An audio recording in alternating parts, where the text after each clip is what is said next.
Chào mọi người, mình là Nhân.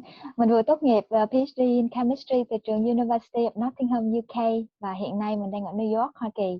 Và được sự đồng ý của giáo sư Trương Nguyện Thành đến từ Đại học Utah, Hoa Kỳ, thì nhóm cộng đồng hóa học Việt Nam VCA xin phép được chia sẻ, record trên Zoom và livestream buổi webinar hôm nay trên mạng Facebook, trên trang Facebook của nhóm và đăng lại ở kênh YouTube của VCA. Thì mình xin được giới thiệu sơ lược về chương trình webinar cũng như về VCA. Thì chương trình webinar của cộng đồng hóa học Việt Nam được tổ chức hàng tháng với nhiều chủ đề khác nhau, nhằm hướng đến mục đích chia sẻ các ý tưởng và nghiên cứu của các thầy cô cũng như các anh chị em người Việt Nam làm trong ngành hóa. Và đây cũng là mục đích của hội VCA khi thành lập. Và VCA được thành lập với mong muốn làm cầu nối giao lưu và nơi chia sẻ ý tưởng, kinh nghiệm về học tập, nghiên cứu, làm việc của mọi người ở các nền văn hóa khác nhau trên thế giới. Và nguyện vọng lớn hơn là qua quá trình chia sẻ đó thì anh chị em người Việt chúng ta có thể giúp đỡ, hợp tác để cùng nhau xây dựng nguồn lực và cộng đồng vững mạnh hơn. Thì hội cũng mới thành lập nên rất hy vọng là sẽ nhận được sự tham gia ủng hộ nhiệt tình của mọi người và cũng như góp ý để hoạt động ngày càng tốt hơn ạ. Thì với webinar hôm nay thì nhóm rất là vinh dự giới thiệu khách mời là một người thầy kỳ cựu trong lĩnh vực hóa, đó là giáo sư Trương Nguyện Thành. Thì hiện thầy đang là giáo sư tại trường Đại học Utah, Hoa Kỳ. Và sơ lược về tiểu sử của thầy thì thầy tốt nghiệp PhD với ngành hóa tính toán vào năm 1990 tại Đại học Minnesota, và sau đó thầy nhận học bổng hậu tiến sĩ của National Science Foundation để tiếp tục postdoc tại Đại học Houston trong 2 năm. Và năm 1992 thì thầy trở thành Assistant Professor tại khoa hóa của trường Đại học Utah và nhanh chóng đạt Full Professor vào năm 2002. Thì thầy đạt được nhiều giải thưởng danh giá như vinh danh là một trong những nhà khoa học trẻ triển vọng của Hoa Kỳ năm 1993.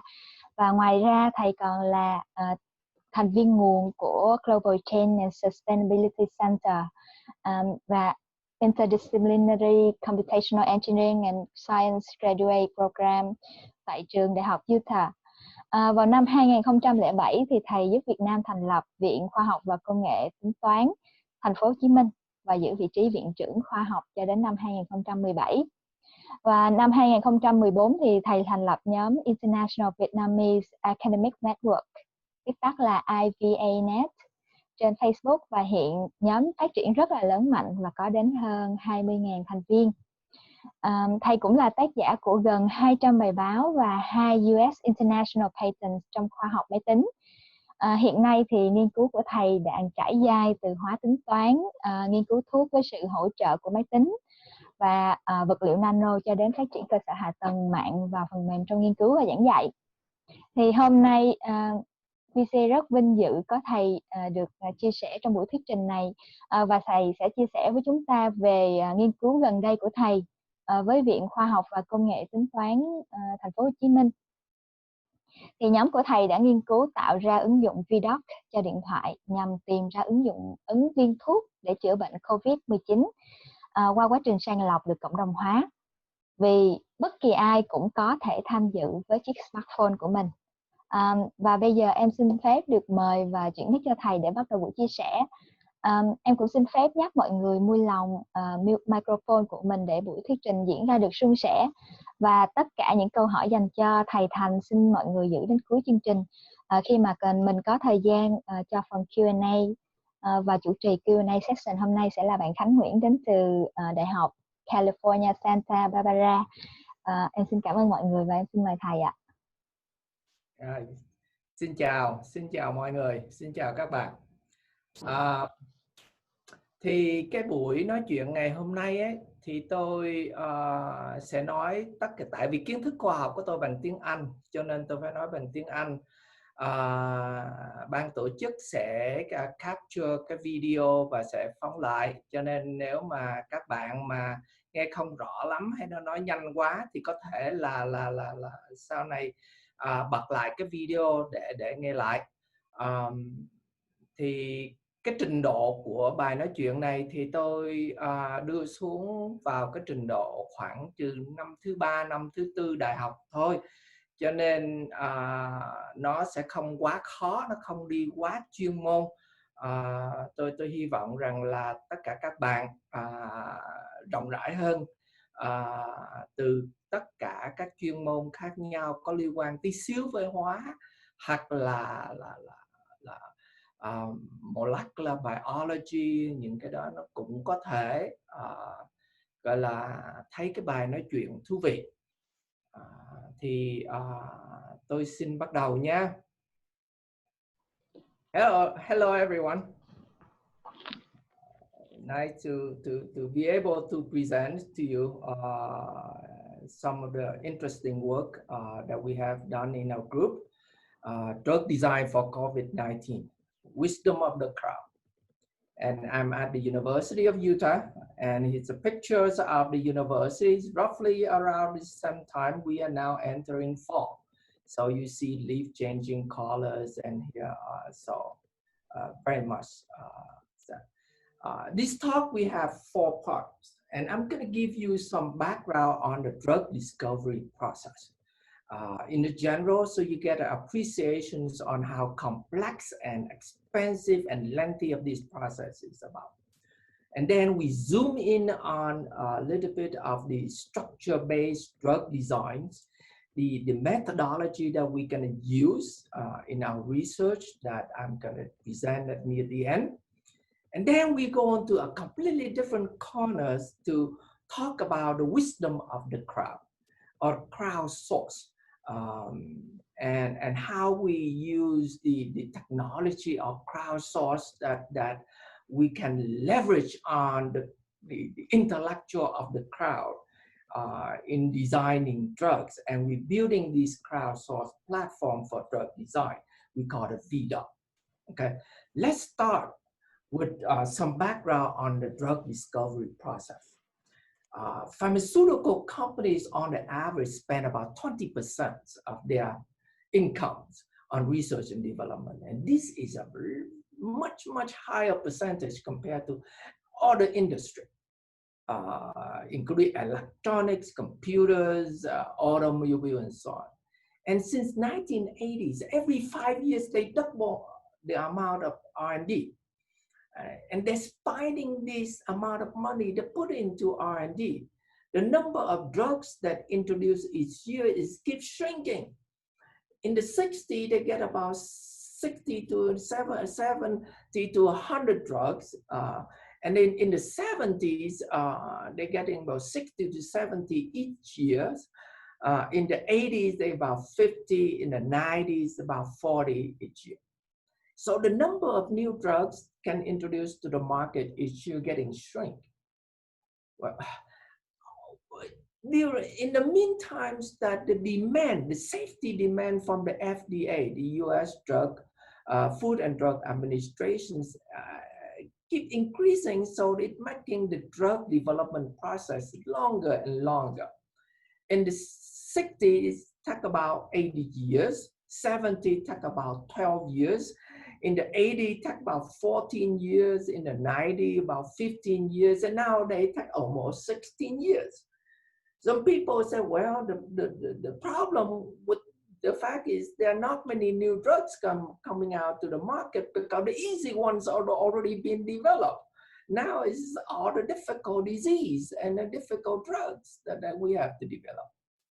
Well, now, these years, it took roughly 16 years and an average $1.3 billion for a new drug to come to the market. Okay? And they have different processes. And we're going to go to different stages of development process in a little bit. So, 75% of these costs is a failure. 90% of other drug candidates fail to make the market. So the point is that method that can enhance the drug discovery process and reduce the failure rates would be, or some unique ways or approaches that can accelerate the design and optimization stages at a reduced cost would be highly desirable. So let's go into the different stages of this development process. Okay, the first thing at all, when you decide to treat a disease, and you said, okay, let's identify a drug target. Most of the time, the drug target is mostly a proteins. Part of it is cycle of reproductive cycle of the disease of the virus, and need to identify that target. There are many, typical ways to molecular, cellular, and molecular biologies techniques that allow you to identify these targets. But there are other techniques like genomics, bioinformatics, or proteomics, and so on. I'm not gonna talk about them, but you can. There's a reference. You can look into it if you're interested. Here's an interesting genomic fact. 99% of our genes are counterpart from mice. So that's why usually we test things on mice first. And our gene overlap with chimpanzees is about 97.5%. The genetic difference between one person and another is less than 1.1%. The problem is in the genes or in the DNA, they encode not just a life function, but also information on how to read the life functions and so on. So the difference between one person and another person is much less, 0.0003%. So that reason is that the complexities of this biological system, our humans, is making it that we need to, in order developing drugs, we need to deal with a level of proteins much better. Genomic alone is not going to be sufficient. So once you get the target, you need to validate it, whether or not these targets actually is a good target, right? You want to kill a virus, you need to get a target. Just like, for example, if you aim for a finger of a virus, well, you shoot the finger, well, that person is still alive. You have to shoot to the heart or to the head, and then that person dies. The virus is the same thing. So you have to make sure that target is important for the life cycle of that virus. And there's a number of techniques that help you to determine that, like knock-ins and knock-out animal models or molecular inhibitors, the ability of neutralizing antibodies, and so on. Once you getting that validated that target, then you go on to start designing a lead. Well, with that target, it's important that if you can get some structure, the 3D structure of that target of proteins, and there are techniques to identify that proteins. Once you get that targets, you can have two ways of defining leads. Leads are the organic molecules that interact with that target proteins, and that they can inhibit that function of that proteins. And there's an experiment way, a mental way of doing that. They call high-throughput screenings, where you have a little test tube, like 100 or so in this, and they're poking a little bit on the little shells, one like 100 of molecules, substances, test assay at once.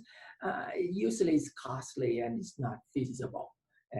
So most of the time, the people relies on the structure-based computer-aided drug design of doing that. So the way of doing that is they get a three-dimensional structure of the compounds, and then they docking different candidates into the calculated binding energies and how well that drug candidate fit into the active sites of the proteins, ranking according to the fit. And that's what you have, you get the leads. Well, there's other criteria as well, right? Whether or not that molecules or that drugs can absorb into our bodies, whether it's stable, or in order, we need to know about its physiochemical properties.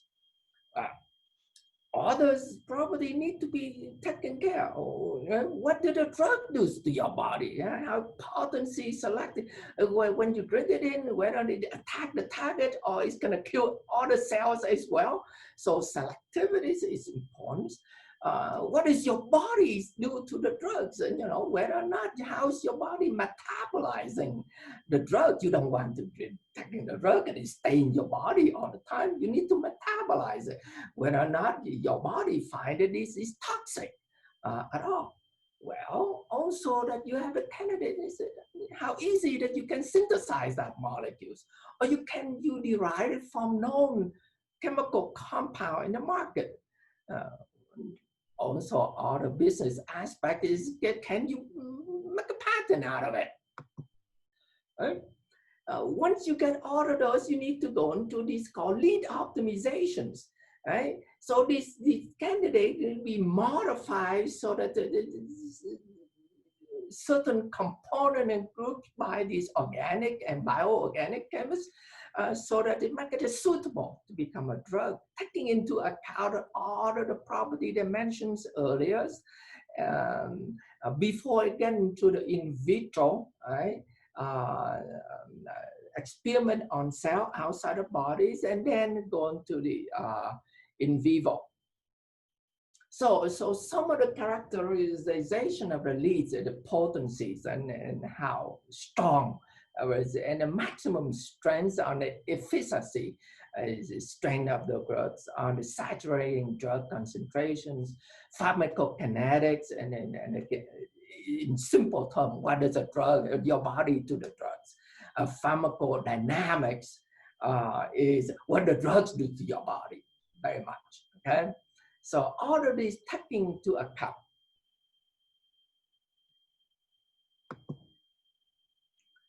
Once you get all of that stage, you go into the preclinical. That means you start going to in vitro, outside of living organization study. You're working on the cell level. And then you go into the animal testings. You start testing on mice and on rabbit and so on a wide range of doses, and before you get into the actual human testings. So human testings, that when you go into actual clinical trials, because you have phase 0 when you have a small number of human trials looking at a very micro dose and see how well that people respond to the drug at all. And then you go to the phase 1, where it is a small group of healthy people, volunteers, 20, 80 people and so on.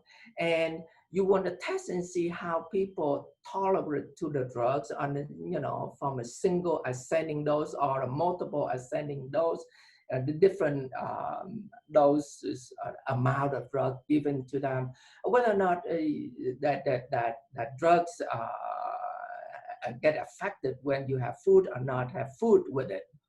The problem is 80% of the drugs fail at the phase 1 clinical trial. That's a huge number. Well, if you get to the phase 1s, you are very darn happy, but there's still a long way. You go to phase 2s, that when you have 20 to 300 or so people, and here you again assessments on the safeties and assessments on the response of the people to the drugs, doses as well. After that, you go into the phase 3. That's when you have a huge, large, thousands of people, of patients groups, that whereas you are looking at much more on the assessments. Once you get that, you collect all of the data and you present it to an FDA for review. FDA going through its review, but with approval, you get into the market. But then again, you still, after that, the market, you still continues, the company need to monitor and ongoing technical support of drugs, looking for side effects and things like that. You probably know that there's certain drugs that when after it get on the market, it's diet drugs. I don't remember, a few years ago. Get on the drugs and get on the market, and 5-10 years later they find out that these drugs have a cause of cancer and things like that, and it's bad, they need to pull off, and then there's big lawsuits and things like that. All right, second aspect, structure-based drug design is, let's go into a little bit of the structure drug design here. Is here, you see my arrows on the screen? Okay, so here is you get the target identification, get the structure crystallography, and then you start the screening, modelings, and structure-based designs, and then organic chemists coming in and synthesize evaluations, and they evaluate the lead compounds, and then they start go to biological testings and so on. So these are the called iterative structure-based drug design. We're gonna focus on the first two aspects. We got the structures and how we get into the leads, get into the structure for the organic chemists. So now, computer-aided structure drug design is nowadays almost the lead techniques for most of the pharmaceutical companies, because it's cheap. The computers is run 24 hours a day, and you can get a big computer to run it, and it can design. It's a past success. HIV drugs and influenza has been these drugs have been suggested by modeling. And one of the key aspects of this is, once you get the structures, you go to a dockings and go to calculate the fit, and it's scoring the fit and ranking them and so on. So I'm gonna discuss it next. So here's the docking. Docking is you get the target, and the problem is you're looking for the optimal binding structure of the organic molecules to that binding target, the protein. So where is that ligand bind? How are you going to bind? How strong, and why are you going to bind there? What makes the ligand bind to the receptor better than the other ligands, and so on? There are many questions. Okay, so in the bottom of the slide, you see that ligand can stick many places on the proteins. How am I going to go in there and figure out the best way going to stick to the proteins? And this is a challenge. Okay, another challenge is molecules is floppy. It can rotate. It can deform. It's not going to fix objects. These organic ligands, so it's rotate. The protein target itself also deform. It read, and a little side change can rotate here and there. So there's a conformation changes. It's just like both of them are the transformer. How I'm gonna go in there and determine this? How well gonna fit? So this is a challenge. So the way that we do this, we use genetic algorithm, and the genetic algorithm take advantage of this Darwin theory of evolutions. Okay, I'm going to explain it in a very, very basic knowledge so that you can understand it. So I have a populations. So these populations here, and then I'll have some sort of fitness test. So I pick from the population fitness test out, and I test it for those to be the best parents. And the best parents, I'll breed them to my children. Children, the way I breed, just like the evolution. I swap the gene. I swap the gene between the father and the mother and swap them. So the children have a different gene than the parent. So I mutate them, and I dump back the children back to the population. The children were growing up and then going to continue. and then by the fitness test, by survival of the fittest. And so I'm gonna rank them and see who's the strongest. I keep doing that generation by generation by generations. I'm gonna be able to breed the strongest breed. Okay, so how I'm gonna using these genetic algorithms? Well, the way we do this is, well, we're taking these ligands and there's a locations gene, right? Locations genes where that ligands on the protein locations. There's another part of gene is the rotations of that ligands, right? It deformed. So the chromosomes contain all of that information. see, its locations, its deformations, all of these features of it. And then what I'm gonna do is I'm taking chromosome 1, the father, and chromosome 2, the mother, and I decide I swap. I'm a children, right? And then I test on it, the children and so on, by the fitness. And the fitness is the binding energy. And if it is good, I'll dump it back to the population. If it's not good, I'll throw them away. I'll go, right? That baby is not going to survive. So here is what it looked like, okay? So I'll take the parents 1, with the locations, with the orientations, right? And I'm swapping between, just for example, I'm swapping the locations.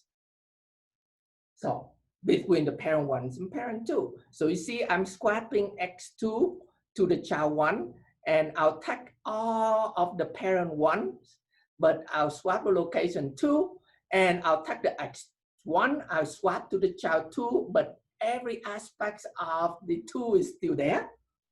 So I'm changing the locations between 1 and 2. And then the child's now in the different locations. That's how I generate the different, oh, sorry.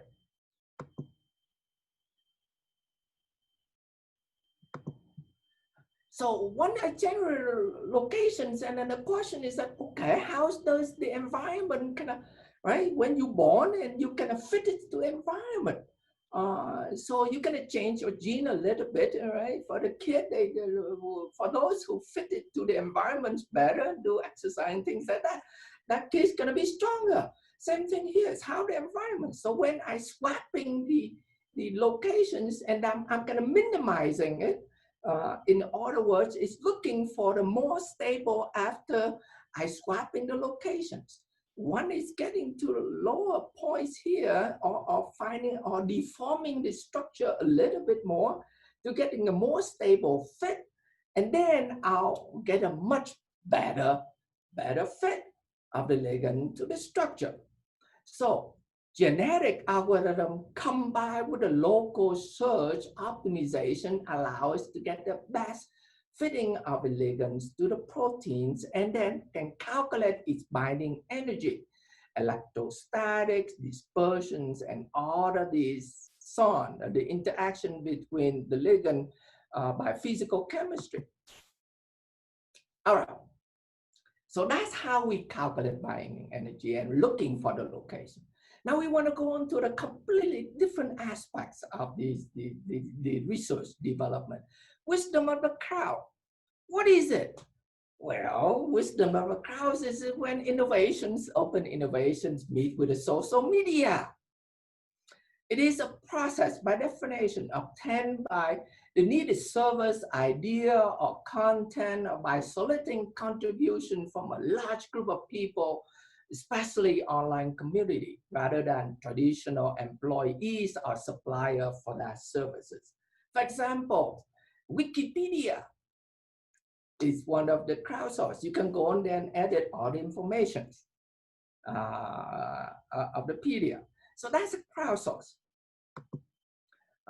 And there's a book by Jeff Holmes when he introducing the word of crowdsource, the power of the crowd. So traditionally we do everything in source. That means everything we do in the company, in the school, in a lab. Very costly. So companies that outsource to China, to Vietnam, to Southeast Asia, to India, like software company and things like that, getting cheaper. So when you going down on the pictures, you're getting cheaper. As well as you decreasing the amount, you're getting more people working on your tasks, so you can get decreasing time to the market. And crowdsource is you pop it out all the way to the community, so you're getting a much breadth of the solutions, and the time to market is much more. And why crowdsource is important? His diversity prediction theory is very, very interesting and powerful theory, and very simple. Okay. Now, if I have a property X, a weight or height of person or anything, and I get a crowd M people and say that these M people predict the true value X of this property, right? If I go and measure and this true value is X, right?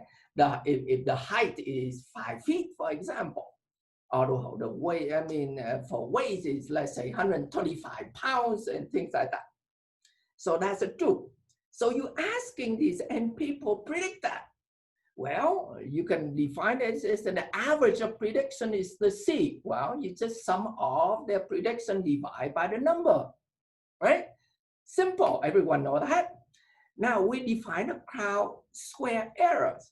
You take the average, subtract by the difference with the true value and square. The way we use a square in statistics is that we don't want to worry about which one subtracting the above or below predictions. They're all the same error size. So you square them, you get an error size. So square errors. Now, another is an average individual error. Well, so individual predictions, you subtract by the true values and you square them up, you divide by the number of predictions. So the average square error. So the fact is square, so we don't know. And the diversities. Diversity is that, well, the individual predictions subtract by the average of the predictions. How spread out of the predictions that is. Okay, compared to the average predictions, they have nothing to do with its actual values, right?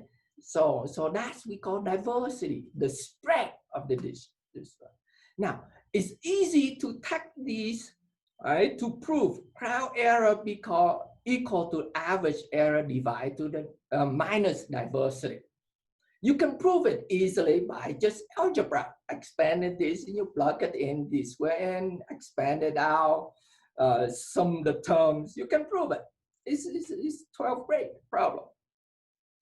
What very, very powerful here is that all of these errors here are positive because they square, right?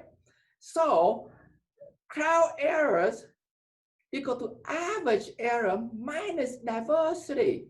They are integer, they are positive terms. So that means crowd errors must be smaller than the average error. And the bigger the diversities, the smaller the errors. Sounds strange.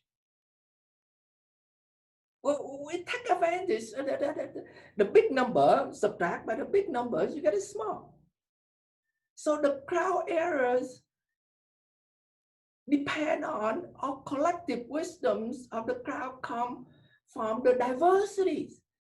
The more diversity, the better of the predictions. Not that a small number of who's, the smartest, no. You can take everybody and some of them draw a wild prediction, some of them draw a huge order overestimate, some are way over underestimate. And here, but that is the beauty. The diversities. Wisdom of the crowd come from the diversity. And that diversity making the crowd predictions the most accurate. There has many experiments that have been done. Netflix issue that I have posted one example on my Facebook, so that demonstrated the wisdom of the crowd. There is many experiments. For example, you can do that if you teach a class. You can go in there and you take, okay, everyone, you stand up, everyone predict. You take 5 of them, 10 guys in your class, and then said, okay, all the guys give me prediction, and you take 10 guys and 10 girls, and then said, okay, you give me a prediction. You find out that 10 guys and 10 girls give you a much better accuracy than 20 guys, okay? Because there's a diversity. Guys look at it different than girl. So the girl look at you different than the guy. So by the way they look at difference, they average out, they make a better predictions. That's diversity.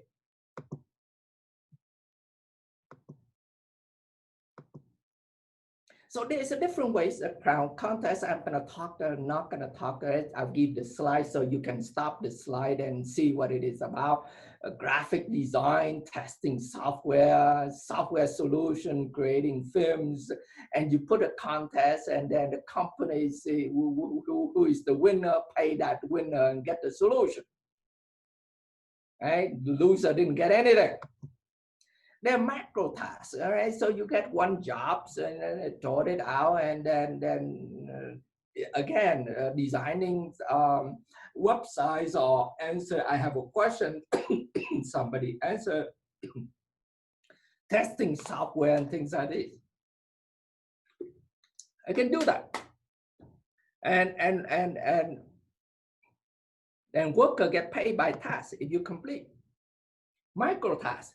If there is zillion tasks, and then people, companies cannot do it. I throw the small pieces of it onto the net, and each person will pay for the small jobs done. Transcribe business card, medical record, tax records, and all the things, and put it in, transcribe into electronic form. You don't get the people in your company do that. He said, okay, anyone, if you're doing one record, I give you a few cents and things like that. Here, a bunch of it, do it. And I'll pay everyone. Everyone knows crowdsourcing is crowdfunding. Know that, right? Kickstarters, you can go into nonprofits getting money. You can rise startup companies. You can go in there and posting your videos, and you can say, okay, whoever, give me a $50 or $100. I'm gonna give you an early products or early prototype and things like that, or gift and so on. It's self-organized crowds. And for example, I post a challenge, and the people, crowded together and collected in a small crowd and work on that problem and creating a solution, a new product, and so on. So solving that particular problem, but not everyone. Some people, collective analysis, some people would do that. And ViDok, the project that I'm going to talking about, is particular doing that. Is self-organized crowd. Now, crowdsource for scientific research have a different term called citizen science. It has 3 characteristics: connect to the internet, collaborate to work on, and create an innovative solution, scientific solution. That's citizen science. Now, in the old days, here's the picture. In the old days, you look under the left, there's alone in the alchemist working in the lab and putting so these are widgets. They look and they write in their thick little books and their secret formula here and there, and then they're kind of not going to share to anybody. And nowadays you can go and publish into the journal, right? So professional experts, more people participate, right? Readings, you sharing information. So the more higher you get a volunteer, amateur, and you get in participation, you get a lot of people participate in the process. And on the right side, so it is the access. How many people access to the information or participated into it into that process and information, right? You see in the open source journal, there's an open journal, open access journals, and then there's a lab on it. So there's a science lab open folding at homes, and there's a zoo people going, or there's astronomy site that when people go in there and helping to identify feature in the sky and things like that. And then there are different level of citizen participations into science. For example, if there's science, if you go bird watcher, you see a bird and strange bird, you take a picture, you put it on the side, looking for biodiversity of the bird. So that's citizen as sensor. Or distributed intelligence, citizens is a basic interpreter. So there's the data there. Citizens go in there and look at the data and identifying certain feature of the data. Part of the science is there. Or participatory science, where people actually participated in the process of the science and generate the data. ViDok, for example, collaborative science is where you define the problem, collection and analyzing. So our project is in between 3 and 4 of collaborative and so. So I'm going to order this feature, drug design process, going further to drugs, structure-based drug design, docking problems.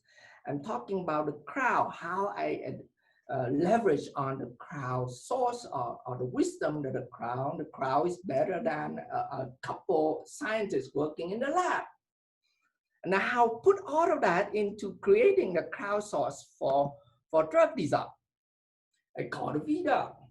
So the ViDoks here is involving the scientists, actual academic researcher, industrial or retired scientists can use this ViDok resource. They know a lot more, they can design better. But the general public, there's a term garage scientists, that the people who interested in garage, interested in science, but they are not actually scientists, so they're building lab in their garage and they're doing it. So there are people doing that, teachers, students, interested citizens. There's a government corporations also interested on the result on the certain aspect. Our results of that are the database of drug candidates that ranking so that corporation lab or academic lab can take on and doing the next development steps. You can see that we went to that drug development process is very, very complicated. So ViDok taking the screening and the optimization to getting the actual structure design of the drug candidates. And the next step is actually go to the lab. And that academic lab or corporation lab, pharmaceutical company, anywhere can do that, okay? So what we do is for the COVID-19, we have identified in the drug target, that's a main protease. A protease is a very key proteins in the cycles of the virus. In many viruses, protease is one of the main proteins, and it's been published by one of the Wuhan laboratory, Chinese scientists, this 3D structure. We can use it in the end of March, and so we're designing the ViDok infrastructure at the end of March starting. So this screening starting just like lock and key, okay? The protein target is just like a lock. And I have a library of the keys. These all key, and then I don't know whether or not they're fitting this lock or not. So I'm gonna go and try, and the target locking is try to see a fit, right? Once I decide fit and I'm calculating how much it bind, I'll random. The beauty here is that the user can, in fact, edit the structure of the candidate so they can get a much better fittings by edit. So in the part of the optimization process are now in place in this ViDok. Not just screening from the library. So here is one slide on computer science. So So the ViDoks allow from your computer, from your smartphone. So this is an app. This is the app that communicated through a cloud infrastructure. This cloud infrastructure that communicated have these application layers where it have the interface layer where it listening order requests, service requests, and then that service request can to application layers and database layers, service out all the application and the data. So, and then that layers here is interface with another layer of the cloud. That's where the infrastructure and the storage, and then so the jobs you requesting in gonna go into the first layer of the cloud, and the first layer of the cloud is asking, okay, what do you want? What kind of information you want? Well, the app on your phone requests many things, not just the submit button. There are many things you're gonna request to the, right? Ask me, give me some more library, or when you hit the results, okay, give me results. It's going to look the database for it. It's converting the structure from 2D to 3D. It said, okay, go look for me an application that I'll give you a 2D structure, you convert me to 3D, give me back 3D structure. All of this in the application. So and so. But when it says submit, it says, okay, this is too much work here. And go into another layer and said, okay, I'm gonna send into a cluster that have a huge computing power and resources, and then so you can go into another cloud to do that. Or the data and said, okay, this huge database here, so I'm gonna go into a different data server for it. So different layer of the cloud. So this cloud, not just one piece, layer and layer of cloud. This allows us to make sure that the securities of the system. Here's a few slides when you get in the app. So you open the app, the first thing is you're getting these three little circles. Ligand is the library. The Z targets right here is that just you see one, that's the main COVID-19 protease structure. You can use in your finger, rotate it. Other results, if you want to looking everyone else is there, what I have done so far, you can look there. But the first thing you do and said, okay, give me ligand. So they go to get your library, so you can use your finger, slide over, and you're selecting this library and these 2D pictures, representations. And it said, okay, I want to select this, tap on this 2D, and you get into this 3D structure. And this is how this 3D molecule look like in 3-dimensional. And then you see the button submit. That's where it said, okay, go dock it for me. Now dock it to the protein target. So when you hit that, it can request into the simulations. This is a very complicated genetic algorithms I mentioned earlier, and go genetic algorithm in with local search, and they generate humongous amount of different locations and things like that, looking for the best possible structure. You see this molecule here can deform, can rotate. So this ligand can rotate and can deform when it fit into that ligand. Okay. Once you get that, it gives you done. It takes a couple minutes on the computer cluster, supercomputer cluster. It gives you the results, and you can look at the structure. You can rotate, and you can say, okay, a fit is looking for hydrogen bond or close contacts. Those are the things that give you information how well it fit, right, into that little pocket of that protein targets. And then you can say, oh, okay, I look at it, and as I decided I'm going to add this little feature here and there into the ligand. So you said, edit this ligand, it's going to pop you these 2D pictures similar to the one that you've seen before. But now you can use your finger, you can add this ligand here, you can add this functional group, you can add molecules, or you can delete. You use the eraser here. You delete the function.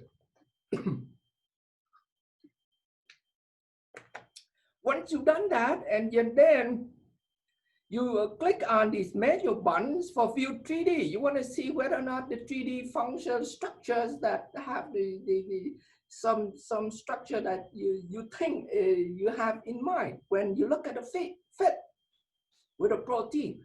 And if it's so, then you hit the submit, right? You have to ViDok. So you ViDok and see whether or not with your changes, you get a better fit or not. Well, experimentally, sometimes you edit it, you get better results. Sometimes you get a worse result. That's life, right? That's experiment. So the data's result, once you've done it, all results are plus in the database, and it is freely available.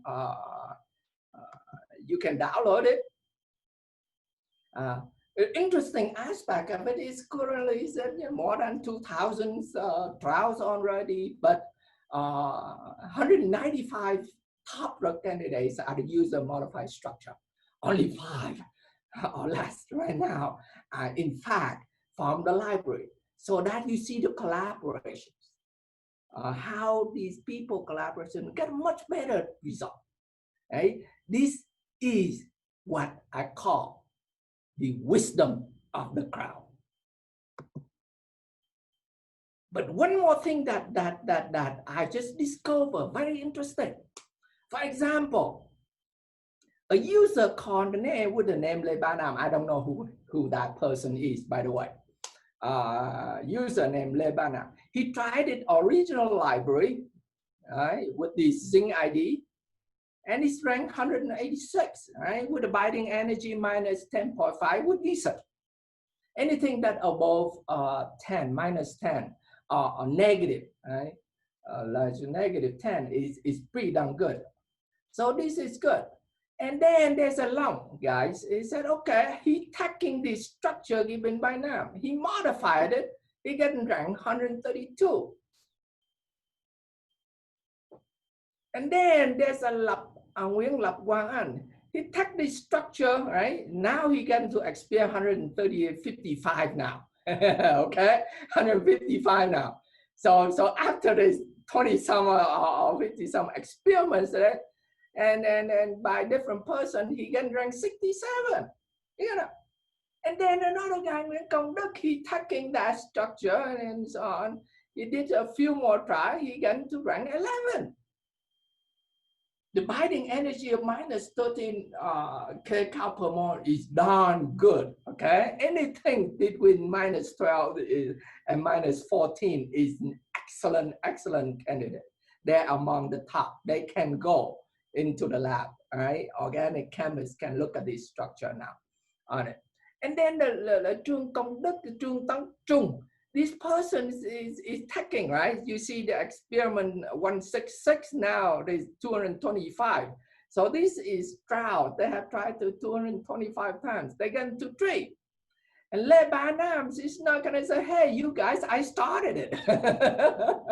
I'm not gonna let you take the prize of fun out of me. So he tried many more experiments. He got to minus 13.9. This is probably the optimum binding energy. Cannot getting better than that. The point here is that people are collaborate to compete. You started now, somebody took your results, modified it, get better than you. You getting so mad, you take his result, you modified it, and you get better than him. Somebody else coming in and say, hey, I can do better than that. Or second is that, come in and get it. So this, you collaborate or you cooperate to compete. And this is the beautiful ideas of these terms, cooperations by these Brandenburgers and Nalebov. This is well-known professor in Harvard, coined this term. And this cooperation is nowadays is the term win-win in business. You cooperate to compete in the non-zero sum game in business. You're not gonna compete, you win, I win, you lose. No, that is not, all right? So that's not the way to compete business anymore. All right, so before I end it, you see that a very interesting aspect of EV, a number of these things that I don't even anticipate. For example, these collaborate to compete. I didn't see that before I designed it, but this is becoming a beautiful aspect of these ViDok projects. And I ended these presentations by giving you some philosophical thought, right? That the thought by the science director of the Citizen Science Alliance. As a professional researcher, you take pride in what you do, but the idea that anybody off the street don't have much of degrees or not much of the knowledge or the skill that you do, and potentially do better than you do. That idea is threatening. And to you, it's impossible. But crowdsource, on the other aspect, is really a disruptive technology that enables citizen scientists. Some amateur, Lebanon getting the rank 1, he told me that he shared on Facebook, he said, I don't know anything about chemistry much. I just look and then I come intuitionally. I said, okay, I'm back here and there, and they come out like that. So the idea that somebody on the street, a citizen, participate in the forefront research, side by side with scientists in solving the scientific problems that are of great significance to the societies. And this is very disruptive. And ViDok is an example of how to take a process, a research in the actual laboratory and throw it out to everybody, enabling everyone to participate in actual forefront scientific research. And it's crazy. Believe me, crazy. If you talk to people, is that crazy? But as you can see, with just a few thousand experiments so far, there is many. I cannot achieve the level of some of the rank 1 and 2 people there. I can't. Believe me, I cannot do that. So, and it's a crazy idea. And why is crazy? So we are here, and I would like to take the quote from Steve Jobs. We're here to put them in the universe. Otherwise, why are you here? Why are we here? Right? So here's the last slide. Capture always the aspect of citizen science. It's about co-creations, it's about volunteers, it's about public research, it's about data, it's about knowledge, it's about understanding, it's about the crowd, it's about sharing ideas, it's about the communities, it's about collaborations, it is about engagements, and all of these words describing this research. Take all of that and put it address on one specific scientific problems of great significance, such as drug design for COVID-19. And everyone knows that we now passing the mark of $1 million people have been dead, and 7 million people has been infected. And vaccine may be here end of this year, maybe next year. Medicine is not there yet. You hear, hopefully you see that they might talk and say the process of getting specific drug to deal with this disease is a complicated process, not simple. So I hope that you appreciate that, you know, get a breadth of the research projects and have some come away with some interesting idea of what this ViDok is all about. Thank you. Thanks a lot, Professor, for the very interesting talk. We actually have quite a lot of questions right here for you that hope that you can give us some answer to. the first question would be, so obviously crowdsourcing is a very powerful tool to gather the knowledge of the crowd in order to conduct a good research. But how do you manage or basically prevent that crowdsourcing? See, the fact is, in the crowd is you started out the way that how do we manage bad data? Well, the ways that we design, we allow people to change the molecules. We putting their rules, that the chemistry rule that you can only make reasonable molecules, physical reasonable molecules, and only I'm gonna make in organic molecules. I'm not gonna letting people to build any type of molecules they want. All right. So first of all, it's organic. Second, all of the atoms that been used in in pharmaceuticals, in the drug molecules, and they can only make connections that are all reasonable and scientifically sound, so that enable us to ensure that the input data in there are reasonable. It may not be stable, it may not be synthesizable easy. Well, that's the business of the scientists. They can look at it and say, hey, this guy drawing these molecules looking straight. It's very difficult to make. I'm gonna go in there, I'll change this group by this thing that's easier. I'll change this and this easier to make. I might lose a little bit of this potency. I'll gain the easy on synthetics or other property. Straight up. So that's are the steps of the actual scientists, research scientists to do. But the data there has been ensured they are reasonable, not trash.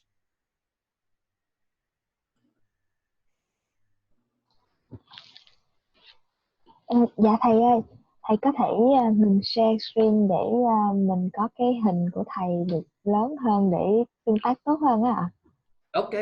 Dạ, em cảm ơn thầy. Thầy exit cái share slide đúng không? Stop. Dạ. Ok. Yeah, thầy. Thanks a lot for that answer. The next question would be, how accurate is ViDok in predicting ligand-protein interaction compared with conventional computational method, not using crowdsourcing? Well, it is the conventional. That's what the actual research scientists are doing. That's what the people who, the graduate students are doing for publications. I can go in there and take the result and write the papers. That's an actual research tool that currently being used in the pharmaceutical companies, in the research lab for screening. I see. So the algorithm is kind of the same, but essentially you give everyone the opportunity to participate in. Correct. I simplified in the process so that everyone can using the actual scientific tool to do the job. That's very beneficial. Right. The next question comes from Nguyện from Facebook. He's asking, in the three-dimensional display, can we observe in further details which functional groups of the ligand interact with which amino acid side chain of the protein? He's actually a molecular biologist right there. Yeah, we are implementing that functions right now. I see. So ViDok in the near future will have more function that allowing user with more skill, with more knowledge, be able to look at the more detailed interaction between ligand and protein, by which residues and so on, and what the size of the cavity look like and things like that. So stay put in the near future, those functions will be available. Right. And he also has another question. He was asking if you can please tell us in further details how the binding energy is calculated. And I think I think you actually give us some information. Correct. I gave it in the slide already. Right. The next question would be, so this virus, the COVID-19 virus, is probably new, and the data source may be missing or not as accurate as one would desire. Will these issues pose difficulties to ViDok, and how can you address that? Well, the protein targets is in a very reasonable. The data was there with inhibitors, crystal structure data was there. It's reasonable. So at least on that aspect, that protease structures is pretty good. Right. So the next question we have here, the binding energy basically tells you how well the ligand interact with the protein. But what about what kind of effect the ligand may inflict on the protein? Does it is it an antagonist, an agonist? Is it an inverse agonist? What if it binds too strongly to the protein that it won't let it go?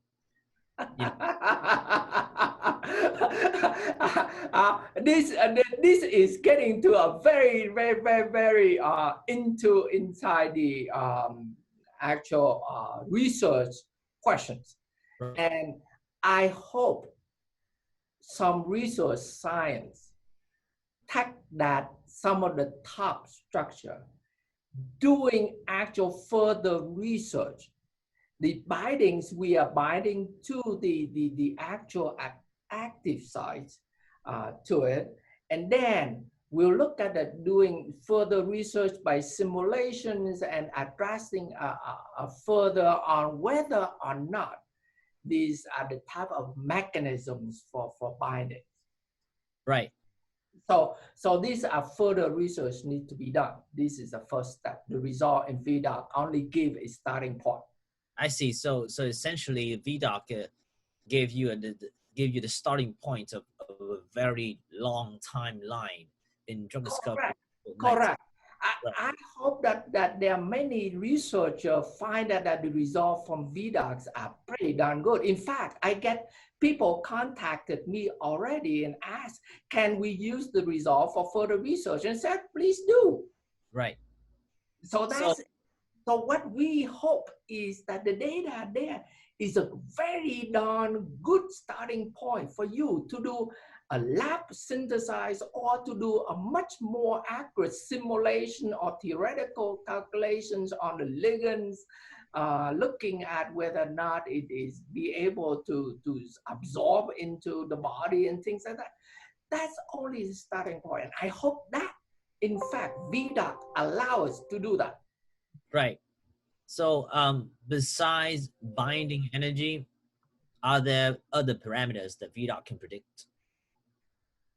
Well, the structure, people can go into the ViDok websites and download the actual 3D structure for that.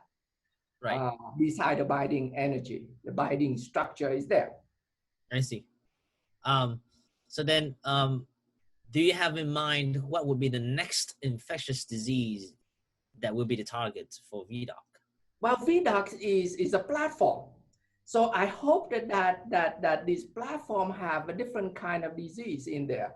And the way that ViDok encourage people to participate is the disease that a pharmaceutical company don't care because they don't make money. Just like dengue, like malaria, things that infecting poor country, like Vietnam. They don't make money out of it. So why did they develop? Right? So bread. That's an example. So I hope that in the future there's a number of what we call neglected disease. Right. Targets there people can participate. I see. I think that we really need people like you to develop something creative, unique, and use community power for more inventions like this to come in the future. There are many more questions for you, but because of the time constraint, and you also spend much time talking already, So I would say I'd like to end this Q&A session. I will send the questions directly to you just in case you want to answer them. Thank you very much for your sharing and obvious and elaborate answers. And I'd like to end this Q&A section now. And again, I'm saying this for everyone. Thank you so much for what you bring to us. It's our honor to have you today. It was such a great talk, and that I can feel that everyone here today benefit from what you share, from the conception, research, and experience of how to use crowd intelligence to screening and find the drug target to develop in drug design. And I think every researcher wants to have such a kind of that research, especially to find a cure for COVID-19. We have learned a lot from you today, and we hope that everyone likes this webinar today and continues to contribute to the same program to develop a group for Vietnamese people, for Vietnam in general, in the future. After this webinar, we will send out a feedback form for everyone to fill in, or any comments to improve our program. We really appreciate that. We also post a video recording of this webinar on YouTube for you to access. And once again, thank you so much, Professor Thanh. Thank you everyone for joining today. We hope everyone will have a great weekend, and hope to see you guys soon. Thank you. VCA chúng em cũng xin chân thành xin lỗi tất cả mọi người, đặc biệt là giáo sư Trương Nguyện Thành vì sự cố kỹ thuật ngày hôm nay. Chúng em xin được khắc phục sự cố và cố gắng sẽ không để hiện tượng này xảy ra trong tương lai. Chúc mọi người cuối tuần vui vẻ và tốt lành. Cảm ơn mọi người đã vẫn ủng hộ. Chúc mọi người cuối tuần vui vẻ. Cảm ơn.